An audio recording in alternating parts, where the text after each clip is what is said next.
This is Team GirlvsData with our Insights presentation, Lilydale to Flinders Strait, a journey through a level crossing removal project.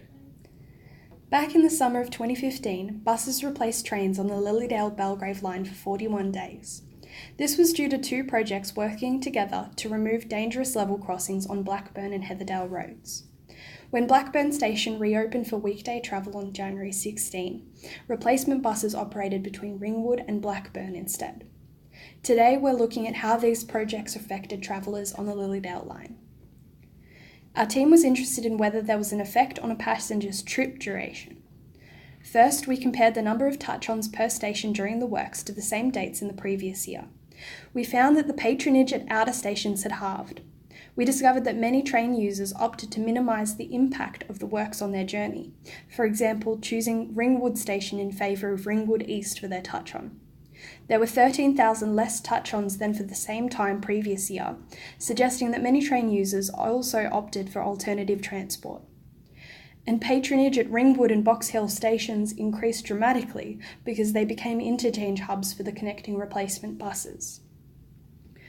We decided we needed a more accurate tracking of a customer's trip, so we looked into linking a customer's journey from touch-on to touch-off. We chose to look into the journey of a customer touching on at Lilydale and touching off at Flinders Street during the level crossing removals. This dataset is looking at a subset of the values in the earlier visualisation, as it has been tidied to exclude translate actions with no touch-off. We compared the 41-day works period to the same number of days immediately before and after the works. Our analysis highlights missing data points during the works period. For some of the dates, there were no completed trips, which is shown by the grey lines and lack of tick marks. We found the average trip duration was 70 minutes both before and after the works, so we decided to analyse further by time of day. When we looked at the distribution of trip durations by time of day, again we found no major differences as a result of the crossing removal.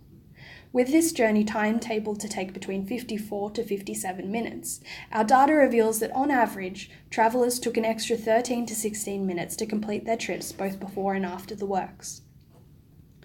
It was an interesting challenge working with such a rich dataset. It's been difficult to condense all our insights into such a short video. Before we go, we'd like to share some ideas to improve this dataset. Define consistent rules for stop name fields. Currently, words like station, road, street appear for some entries but not others. Audit stop ID numbers to ensure a single ID per stop. The original dataset lacked the city station IDs. Replacement buses aren't trackable and it's difficult to calculate a customer's trip. You've been watching Team GirlvsData. Thank you for your time and we hope to see you at Pitch Day.